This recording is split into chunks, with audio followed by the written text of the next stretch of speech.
Muraho neza abakunzi bacu. Uyu munsi tugiye kuvuga ku ngingo abakobwa benshi bibazaho. Bati, iki gituma umuhungu ankunda by'ukuri? Hari abakobwa batekereza ko ubwiza aribwo bwonyine bushobora gukurura umuhungu. Ariko ukuri ni uko nyuma y'ubwiza hari ibintu byinshi bituma umuhungu akomeza kugukunda no kukubaha. Reka tubiganireho. Ikintu cya mbere ni ukuba umuntu wubaha. Abahungu benshi bakunda umukobwa uzi kubaha abantu. Icyubahiro gituma urukundo rukura. Umukobwa usuzugura abantu akenshi bituma n'umuhungu atangira gutakaza icyizere. Icya kabiri ni ukugira umutima mwiza. Ubwiza bushobora gukurura amaso, ariko umutima mwiza niwo ukurura umutima.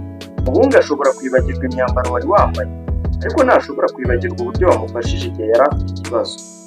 Icya gatatu ni ukuba umunyakuri. Kubeshya ni kimwe mu bintu byangiza urukundo.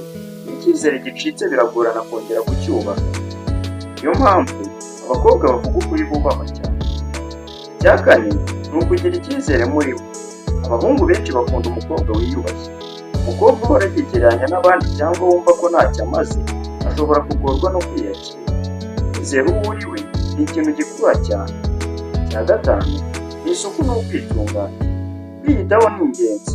Ntabwo ari ukwambara ibintu bihenze gusa. Ni isuku, imyambarire myiza, kwitwara neza. Ibi byose bigaragaza ko wiyubaha. Icya gatandatu ni ukuba inshuti nziza. Urukundo rwiza rutangira ku bucuti bwiza. Umuhungu akunda umukobwa bashobora kuganira nk'inshuti, bagaseka kandi bakizerana. Icya karindwi ni ukuba umuntu w'amahoro. Abantu benshi bakunda umukobwa ushobora kuganira mu ituze. Utazura intonganya ku kintu cyose ni ikintu gifasha urukundo gukomera. Icya munani ni ugushyigikira uwo mukundana. Hari igihe umuntu acika intege iyo umukobwa amuteye imbaraga, amwizeza ko ashoboye kandi akamushyigikira, urukundo rurushaho gukomera. Icya cyenda ni ukuba umwizerwa. Kwizerwa ni inkingi y'urukundo. Umuhungu ashaka kumenya ko ashobora kumwizera.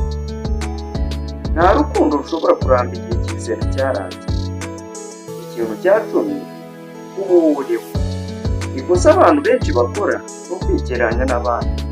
Umuhungu mwiza azagukunda kubera uwo uriwe, ntabwo azagukunda kubera ko wigana. Kuba umwimerere ni kimwe mu bintu bikurura cyane. Ubwiza bwo hanze bushobora gukurura umuntu cyane, ariko icyubahiro, umutima mwiza, ukwizerwa, urukundo nyakuri nibyo bituma urukundo ruramba imyaka myinshi. Murakoze cyane kuba mwakurikiranye iki kiganiro kugeza ku musozo. Niba cyagushimishije, kanda like, subscribe, share kugira ngo dufashe n'abandi kunguka aya masomo. Twandikire muri comment. Ni ikihe kintu ubona ari cyo cya mbere umuntu yakagombye gushakira uwo bakundana? Turabonana mu kiganiro gikurikira.